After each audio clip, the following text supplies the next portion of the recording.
कक्षा 11 के सामान्य आधारित विषय के बच्चों को आज हम जो है औद्योगिकीकरण पर का पर्यावरण पर प्रभाव पढ़ाएंगे। मतलब effect of industrialisation on environment, इस चीज को हम आज पढ़ाने जा रहे हैं। क्योंकि सामान्य आधारित विषय कक्षा 11 के बच्चों को पर्यावरण पर औद्योगिकीकरण का प्रभाव उनके पाठ्यक्रम में रखा गया है। सबसे पहले आपको ये समझना है कि जितना भी उद्योग हमारे देश में चल रहा है और उस उद्योग के लिए सभी आवश्यक कच्चे माल के रूप में प्रयुक्त होने वाली सामग्री पेड़ पौधों से प्राप्त होती है, वनस्पतियों से प्राप्त होती है। और पेड़ पौधों और वनस्पतियों से प्राप्त होने वाली यह सामग्री अगर हम सही ढंग से पेड़ पौधों से प्राप्त न करें, उसका संदोहन बढ़ा दें, तो ये निश्चित है कि पेड़ पौधों की सामग्री की संख्या में बहुत अधिक कमी हो जाएगी या बहुत अधिक कमी होने के कारण जो दुष्प्रभाव आएंगे वो औद्योगिकीकरण के प्रभाव कहे जाएंगे। क्योंकि उद्योग के अंदर कच्चे माल के रूप में जिस सामग्री का उपयोग किया जाता है वह सामग्री अधिकतर ज़्यादातर प्राकृतिक संसाधनों के ऊपर निर्भर हैं। अर्थात हमारा कहने का तात्पर्य है कि सारी की सारी सामग्री प्राकृतिक संसाधनों से प्राप्त की जाती है। अब प्रश्न क्या है? पर्यावरण का औद्योगिकीकरण पर प्रभाव, इंडस्ट्रियलाइजेशन पर प्रभाव। इसका तात्पर्य यह हुआ कि पर्यावरण, इन्वायरमेंट, इंडस्ट्रियलाइजेशन होने से प्रभावित होता है, इफेक्टेड होता है इन्वायरमेंट, जिससे इन्वायरमेंटल इनबैलेंस या इन्वायरमेंटल बैलेंस बिगड़ जाता है, खतरा हो जाता है। इसको हम पर्यावरणीय असंतुलन कहते हैं। अब प्रश्न हम आपको बताएं, आखिरकार पर्यावरणीय संतुलन क्या है? विश्व में जैविक, अजैविक, जैविक को हम कहते हैं बायोटिक, अजैविक को कहते हैं एबायोटिक। बायोटिक और एबायोटिकों के बीच एक संतुलन पाया जाता है। अगर यह संतुलन बिगड़ जाता है तो जैविक तथा अजैविक दोनों ही एक दूसरे के लिए नुकसानदायक होते हैं और इन नुकसानदायक में सबसे अधिक नुकसान में रहता है जैविक, जिसमें जीवन होता है, उनके लिए खतरा हो जाता है।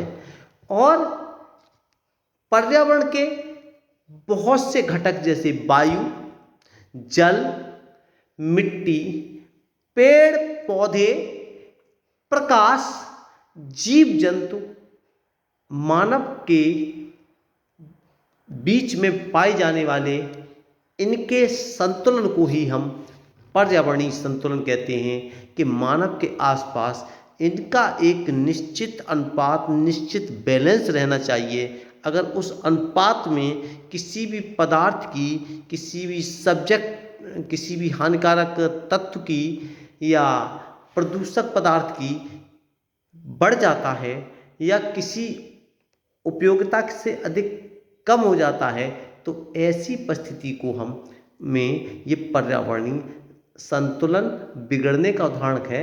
और जब ये समान बनी रहती हैं, कहना चाहिए बैलेंस में रहती हैं, तो हम इसे पर्यावरणीय संतुलन के नाम से जानते हैं। पर्यावरण के अंदर प्रत्येक घटक एक निश्चित अनुपात में मौजूद रहता है। मानव की द्वारा असंतुलित क्रियाएं, मानव के द्वारा ऐसी क्रियाएं कंटिन्यूस होती रहती हैं जो पर्यावरण की संतुलन की अवस्था को बिगाड़ देती हैं।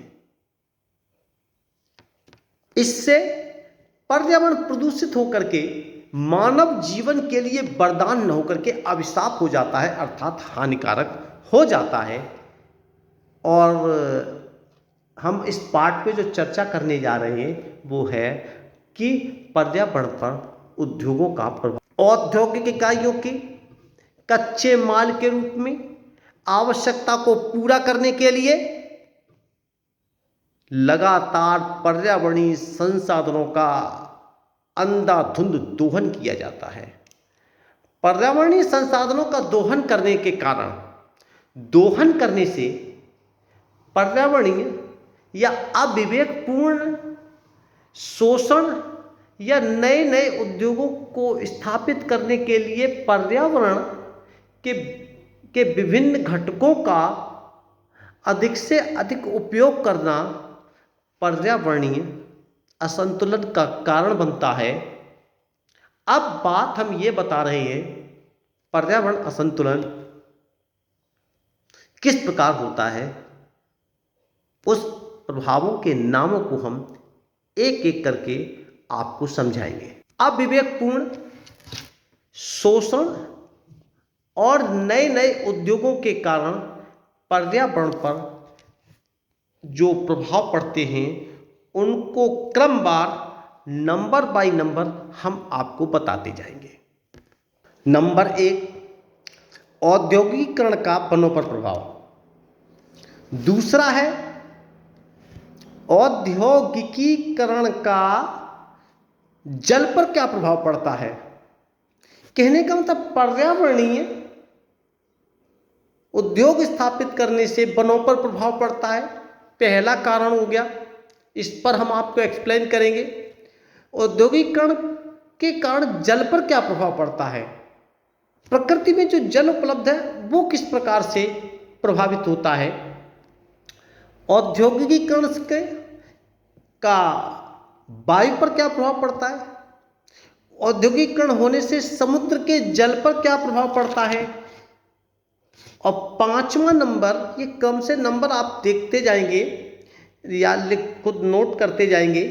5वां नंबर है औद्योगिकीकरण का खनिज पदार्थों पर प्रभाव, क्योंकि खनिज पदार्थ हमारे देश में सीमित संसाधन हैं और औद्योगिकीकरण होने से खनिजों पर भी प्रभाव पड़ता है।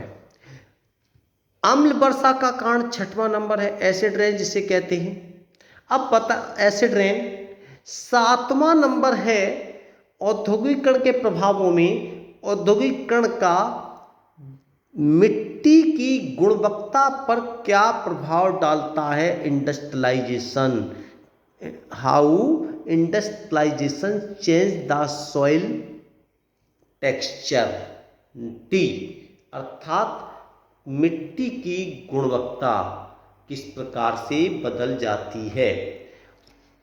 औद्योगिकीकरण अगर होगा तो पशु पक्षियों पर भी प्रभाव पड़ेगा, पशु पक्षियों पर प्रभाव, औद्योगिकीकरण का जलवायु पर प्रभाव, और 10वां है लास्ट में औद्योगिकीकरण का मानव पर क्या प्रभाव पड़ता है। इस प्रकार से औद्योगिकीकरण जो है बहुत बड़ी मात्रा में प्रभाव डालता है।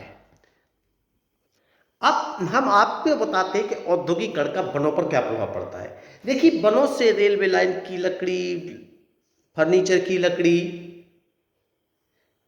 तमाम चीजें या रेल बिछाने के स्लीपर हम वनों से प्राप्त करते हैं। वनों से ही धातुएं गैर उद्योगों की बड़ी भारी मात्रा में आवश्यकता पूर्ति करने के लिए रेल सड़क मार्ग बनाने के लिए वनों को ही काटा जाता है। देश की जनसंख्या बढ़ती है और बढ़ती हुई जनसंख्या को भोजन, कपड़ा, मकान आदि की पूर्ति के लिए वनों पर ही निर्भर रहना पड़ता है, अर्थात वनों से ही प्राप्त होती है। बढ़ती हुई जनसंख्या के लिए खाद्यान्न को पूरा करने के लिए वनों को बड़े पैमानों पर काटा जाता है और उनकी लकड़ी को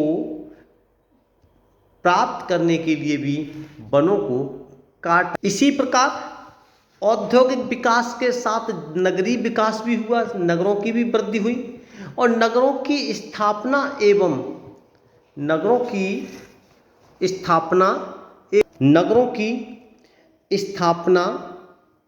एवं उनके विस्तार से नगरों की बढ़ती हुई जनसंख्या के लिए ईंधन, भवन निर्माण के लिए लकड़ी भी वनों से प्राप्त होती है।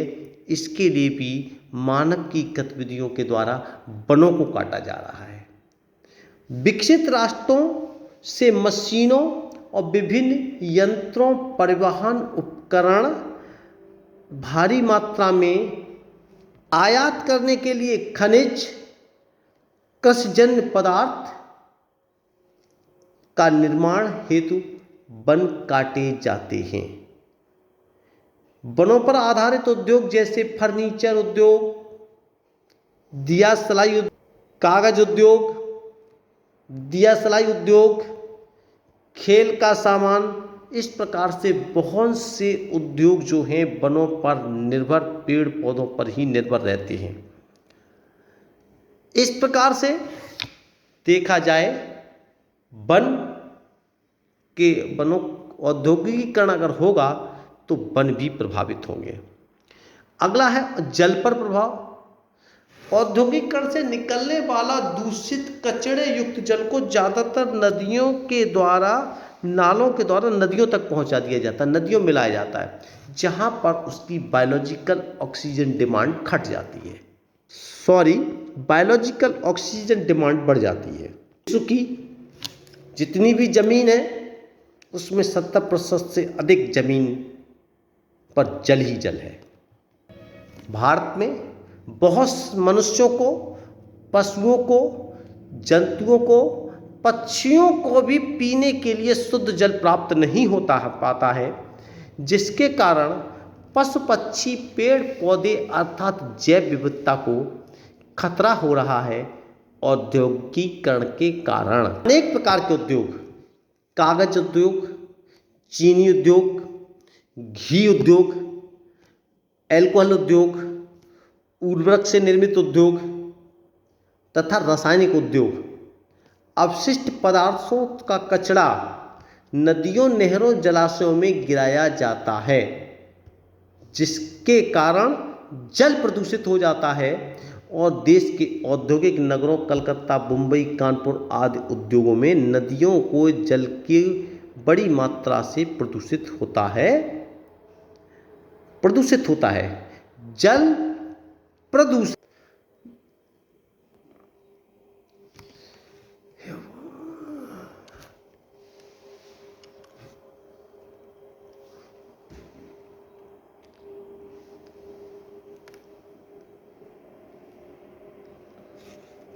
अगर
इंडस्ट्रियलाइजेशन का वायु पर प्रभाव, अभी बताया था औद्योगिकरण का समुद्र के जल पे प्रभाव, समुद्र के जल में भी प्रतिदिन बहुत सारा कचरा नदियों के द्वारा ले जाकर के समुद्र के मुहाने पर छोड़ दिया जाता है। इससे भी अगर हम देखा जाए समुद्र के जल पर प्रभाव ये होता है, समुद्र के जल पर भी जीव जंतु सुरक्षित नहीं हैं और समुद्री जल जो है समुद्र क्षेत्र में स्थापित कारखानों से निकला कचरा समुद्र में डाल दिया जाता है। तेल वाहक टैंकों द्वारा पनडुब्बियों से विषाक्त गैसें छोड़ दी जाती हैं, जिससे जल की मात्रा कम हो रही है और जल के दूषित होने से जल प्रदूषण की समस्या का जन्म हो रहा है। अगला आता है औद्योगिकीकरण का। समुद्री जल पर क्या प्रभाव पड़ता है? आपको पहले ही बताया गया, समुद्री तटीय क्षेत्रों के कारखानों से निकला हुआ कचरा समुद्र में डाल दिया जाता है। तेल वाहक टैंकरों से मुक्त जलाशय व पनडुब्बियों से विषाक्त गैसें निकलती हैं। समुद्र में किए गए परमाणु विस्फोट समुद्री जल को विषाक्त बना देते हैं। टैंकरों के फटने रिसने से भी पेट्रोल डीजल आदि के द्वारा भी समुद्री जल दूषित हो जाता है। फरवरी 1991 में खाड़ी युद्ध के दौरान इराक देश ने बड़ी मात्रा में खनिज तेल को समुद्र में बहा दिया था, जिसके कारण फलस्वरूप समुद्र के क्षेत्र में जल इतना दूषित हो गया कि बड़ी मात्रा में मछलियां तथा जीव जंतु मरने लगे, अर्थात बीओडी या बायोलॉजिकल ऑक्सीजन डिमांड की मांग बढ़ने लगी। हमने आपको कम से कम 8-10 पॉइंट बताए थे, वे किसी न किसी प्रकार औद्योगिकीकरण जो है हमारे प्राकृतिक संसाधनों पर प्रभाव डालते हैं और इन प्राकृतिक संसाधनों पर प्रभाव डालने के कारण एक दुष्परिणाम सामने आते हैं प्रदूषण के रूप में, रोग के रूप में। इस प्रकार औद्योगिकीकरण हमारे पर्यावरण पर जो पॉइंट लिखाए हैं उनके द्वारा प्रभाव डालते हैं।